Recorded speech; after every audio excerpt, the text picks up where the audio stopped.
Well, we hear from the San Diego Padre players for the first time this offseason. The Super Bowl is set, and Luka Doncic is a Laker. It all comes to you on the final quarter on CBS 8 Plus right now.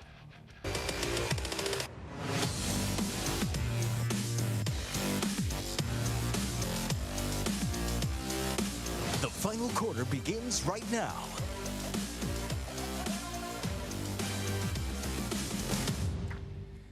Karthik, Venkatraman, John Howard, I'm Jake Garriani. Fellas, how we doing today? I'm ready. I'm ready to go. Let's do this thing. One quick note before we jump into this thing. John Seidler was named control person of the San Diego Padres. Pretty much a formality at this point. Even Sheil Seidler's team came out and said, yes, we expected this to happen. We knew this was going to happen. It changes nothing with the lawsuit. But you two, this has been a tumultuous offseason, to say the least, for many reasons, right? The Padres not making moves, the lawsuit that I just mentioned, and at FanFest, we finally got a chance to hear from the Padres, and Manny Machado in particular. Listen to these statements. You know, Peter was very close to me, and I'm very close to the Seidler family and Sheil. So, yeah, I mean, it's something that you don't want to see as an organization, and you know, hopefully things get resolved and we get back on track. And, you know, I think at the end of the day, our you know, as a team, as an organization in the clubhouse, our vision that Peter left us, and, you know, when we had numerous conversations with Peter before I signed this long-term deal here, was to bring multiple championships to the city and you know, be in the top of the league and having a productive team out there every single day. And you know, it's kind of sad not to see it happening, but, you know, our goal is to go out there and perform, right? I mean, at the end of the day, we got to go out there and do our job and perform and perform in front of these fans that come out here and support us every single day. I think that's the most important part. And, you know, all that other stuff will get resolved and get out of it, but that's out of our hands, it's out of our control. And, you know, we just want to go out there and perform and play baseball at the highest level. I mean, obviously, we're all concerned, right? I mean, there's a lot of people that are concerned, but at the end of the day, you know, my job is to go out there and, you know, lead this team, lead the guys that we're going to go with and try to perform and try to play and try to, you know, bring a championship.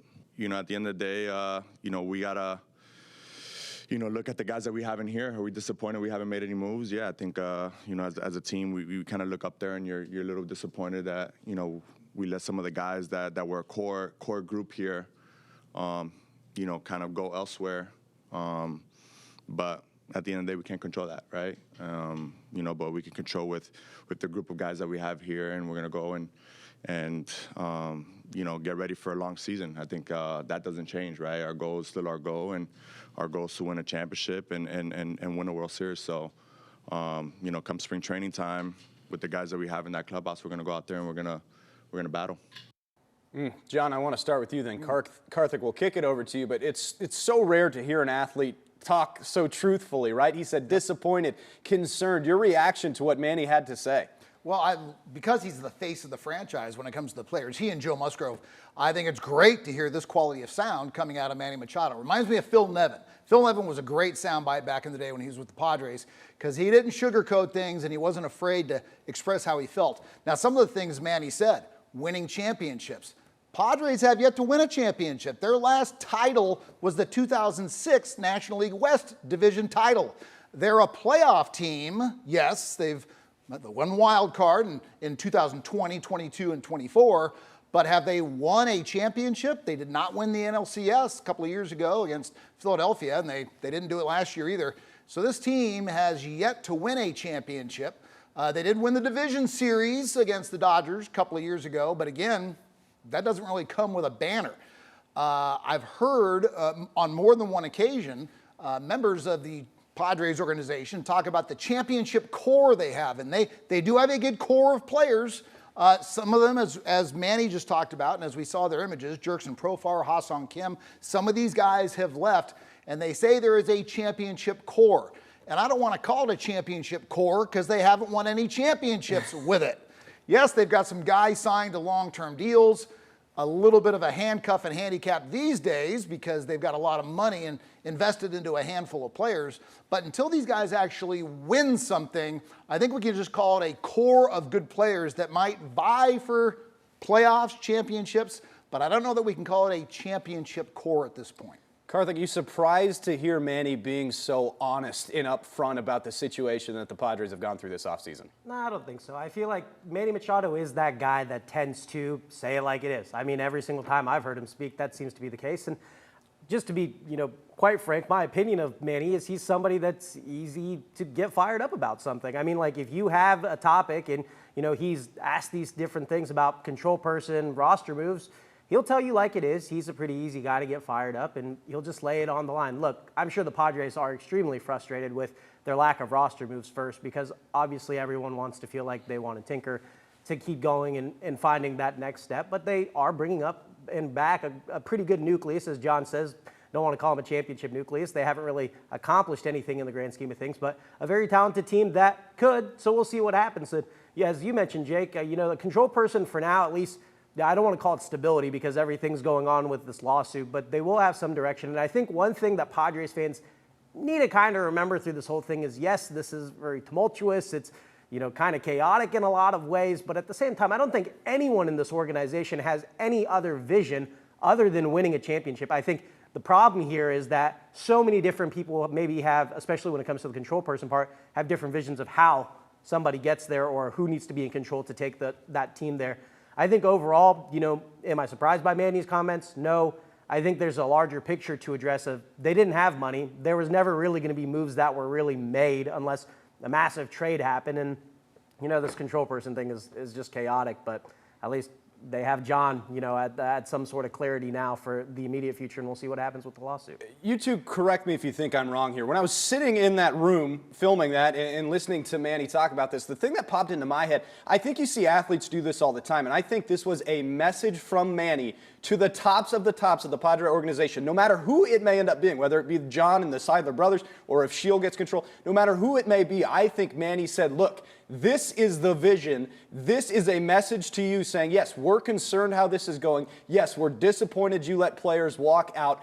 Don't let it happen anymore. Always be a contender, because that's what Peter wanted. So no matter who is in control, you hear our message from the players. I am the leader of those players. You hear our message, and you make sure you do that job. And you always put a competitive product out there on the field. You always go out there, compete, and we find stability. I was kind of seeing as Manny giving a message to upper management. Did either of you get that feel? I think it could be taken that way, but once again, at some certain point, especially when it comes to like these medium-sized market teams, you have to start asking yourself, okay, yes, we could just invest completely into our present right now, retain every single person, go over the luxury tax. Is that worth forfeiting maybe our future and, years to come? Because we do that now. I think, A.J. Preller is kind of a guy, let's figure out what we can do with what we have, and maybe we have to slot some people into different positions that get us to where we need to go. And, that's the unfortunate reality sometimes of a medium market team like a San Diego Padres. And so, yes, while Manny Machado probably wants that and he would love to see that, the situation, I don't think, grants itself to just be put out there. It's not like the Padres have a lot of money and they can just throw it anywhere. They're in a strict space in which they have to figure out, do we want to sacrifice our entire future for just trying to bank on right now? And that's a tough thing you have to navigate. I'm not a GM or not somebody that works in the front office of a baseball team, so I can't tell you what's right or wrong. I can say from my experience as being a Cleveland Cavaliers fan, when we had LeBron James in the 2016 team, David Griffin said, screw the luxury tax, screw everything. We're just going to spend the money because we have a generational talent that we need to try and win around. It worked out. They won a championship out of it, but I think it's a very complicated conversation to have, and what you're going to do and how you're going to sacrifice, because there will come sacrifices when you don't have the money. Yeah, and I think we're looking at, with Peter Seidler, and all respect to him and who he was, his dying wish was to see the Padres win a championship. And he was willing to pull out the checkbook and write all of these 10-year deals. But now that he's passed away, the other family members take over, and you get the idea that they're trying to put the financial practicalities back onto the franchise, and they're not going to have a problem losing the likes of Jerks and Profar or Hassan Kim or Tanner Scott. They're going back to, okay, we've got these long 10-year deals, but we can't afford to be signing more of those kinds of things during this offseason. And I think that's what we're looking at, is going back to the Padres we've known really prior to the last 4 years, for the better part of a decade, where it was live within your means. And that means guys are going to have to overachieve to be a playoff team or to contend for the division title. I totally hear your point, but to me, that's the opposite of the Peter Seidler wish, in the sense of, if we're going to go back, revert to what we were 4, 5, 6 years ago, isn't that going against what he's saying? Windows in baseball are hard, right? I mean, they come and go in certain ways, especially when you have a roster the way the Padres have built it, where you have maybe an older guy in Manny Machado, a middle guy in Fernando Tatis Jr., these young and upcoming guys in Leo Dallas de la Vries and Ethan Salas, and you really have to hit these windows right when you are one of those organizations that, yes, cannot buy everything and cannot bring in every free agent name known to man. We'll only see what the Padres can do as time moves on here. Obviously, spring training right around the corner. Pitchers and catchers report here in just no time. We'll see what direction those Padres do head. But as for now, John Seidler, the control person, will take about 30 days for that to become official. But the owners approved it today unanimously. Not a problem whatsoever there. And one final note, Jake, before you move on, because Yeah. I sense you're going to transition. I would have liked Good to. sense. This is not a very important thing. I would have liked to have seen Manny do that interview without the sunglasses. I think the points are made with a little bit more emphasis if the glasses are off and viewers are seeing him eye to eye. Just a silly little thought, but we can carry on now. Karthik, your rebuttal to glasses on Manny Machado doesn't bug me one bit. No comment. Fernando Tatis Jr. had him on Yeah. too. I don't know, man. What? I don't know. I did post that sound on social media, and multiple people came out and go, "I'll take the glasses off." Oh, really? Yeah, I go, hey, I don't care. Hey, one in bit. journalism, we like to see them take the glasses off. Do I personally care? Not really. This old man cares. I think the ball travels 380 feet off his bat, whether he's got sunglasses on or off. All right, time to move on to football. It's finally here after waiting and waiting and waiting. This game, you might have heard of it. It's called the Super Bowl. It's the 59th one, and it is the Chiefs, and it is the Eagles. Last week, we kind of talked about how both these teams got here on the final quarter on CBS 8+. Now it is time to predict your winners. But before we do so, let's hear from both teams quickly. More than anything, you see the opportunities that you get, and you never know what's going to be your last one. And to be able to be in the Super Bowl again is always special. And so for me, just being hungry to be as great as I possibly can be, not only for myself but for my teammates, and knowing how blessed I am. So it's been a heck of a run, and hopefully we can continue as my career goes on. I feel like there's still a lot left in me, and I feel like I still can make a chance to be one of the best running backs to ever play. And coming here has definitely helped. And then it works when you have the chemistry on this team, the love that we have for each other. There's so many superstars, there's so many well-known names on this team, but all we want to see is each other, go out there and play at a high level. So it's a beautiful thing.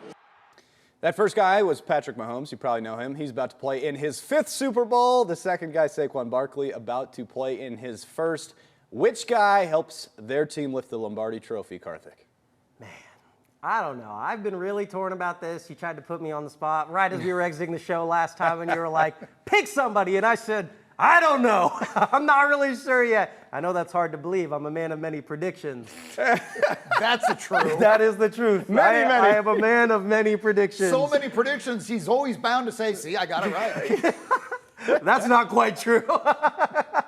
But what I will say is I just have a very, very hard time picking against the Kansas City Chiefs. It's in the DNA. They've been here. They know how to get it done. Even when you think the Bills have a chance to go get them and advance to the Super Bowl themselves, the Chiefs still find a way to get it done. I don't know what it is. It's the DNA. It's the personnel they have on their team. It's Andy Reid. I really like what the Eagles put on the field. I really do think this is going to be a very close football game. The Eagles could come out and win.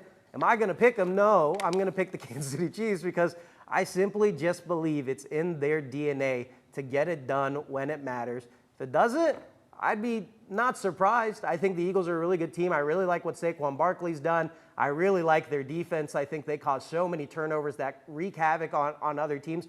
But the Chiefs are also a team that don't turn over the ball much. I think that turnover they had against the Bills was their first in a couple of months. So, I mean, this could be something that if the Chiefs are able to manage the ball, if Jalen Hurts has a breakout game, those are the kind of things that could shift the tides of the game. But I think when it's all said and done, give me the Chiefs by like anywhere from 1 to 4 points. Johnny boy. Very interesting. Well, I'm going to break down what Karthik says is their DNA. I'm going to break down that DNA. I think they're too experienced, too driven, and too well coached. I mean, they're experienced. I mean, the Eagles are experienced too, but I think the Chiefs are just that much more experienced. They've been here before, and they beat the Eagles 2 years ago. Too driven. I think Patrick Mahomes absolutely knows the history that can be made, winning 3 consecutive Super Bowls. Something Tom Brady never did, and I think Mahomes is after that greatest of all time ledger. And finally, too well coached. I think Andy Reid brings the advantage to the Chiefs in that regard. Karthik says 1 to 4 points. I'm putting it right at 3 points. It's a 1.5 point spread. Chiefs favored by 1.5.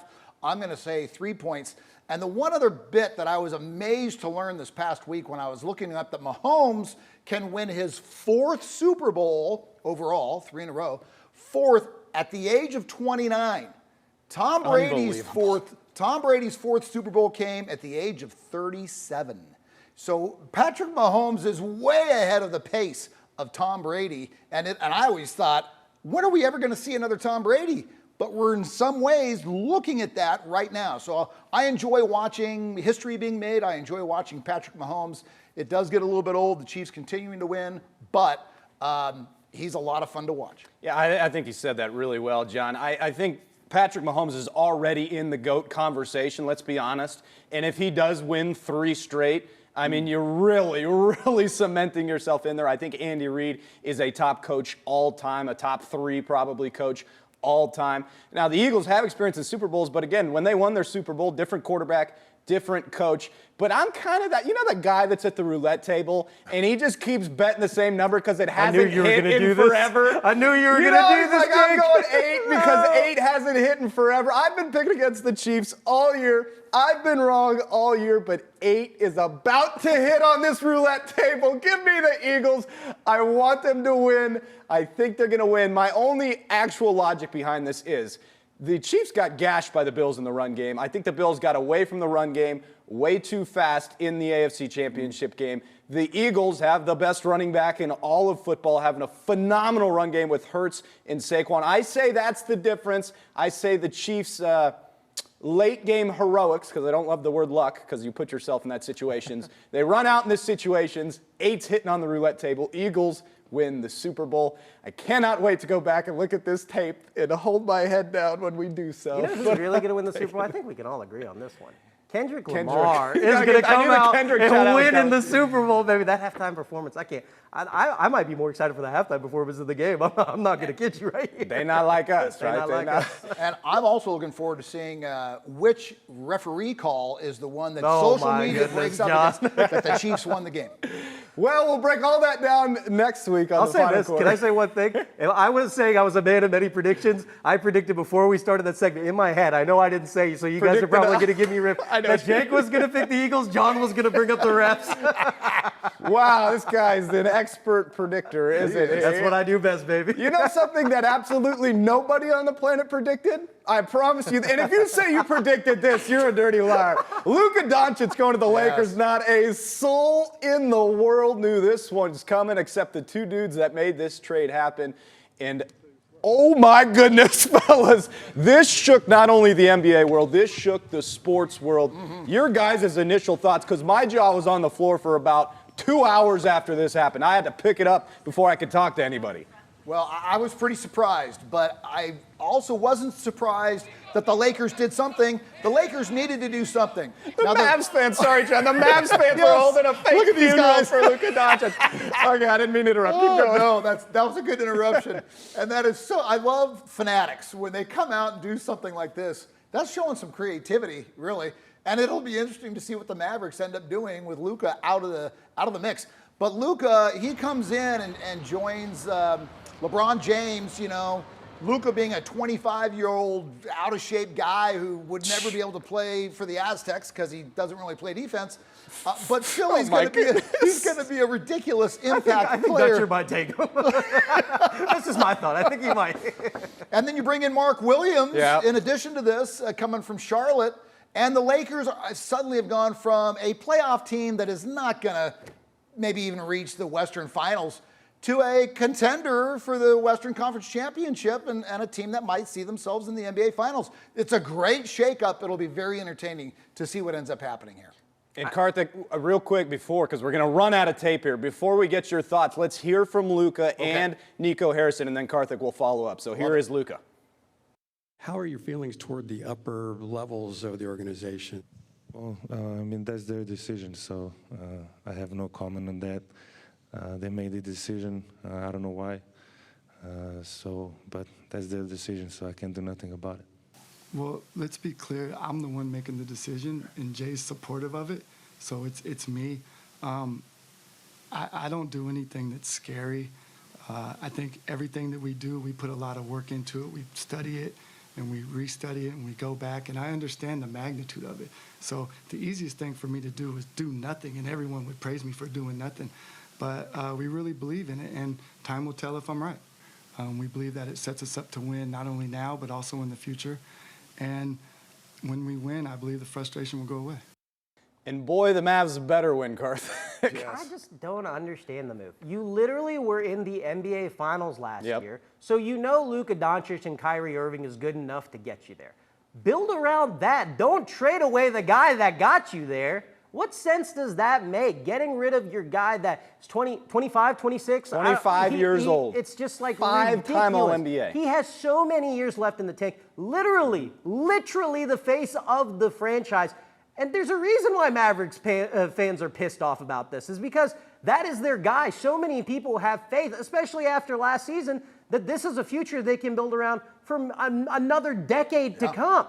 And they let him walk straight out the door for nothing. I'm not calling Anthony Davis nothing, but that's really the only valuable piece they got back. Luka Doncic for Anthony Davis is not a straight-up trade that you really make. I know there were other pieces involved, but a 2029 first-round pick. No, let's not forget. Okay, great. That's what it really boils down to in this whole entire thing. And those extra assets that the Lakers didn't give up, they turn around for Mark Williams.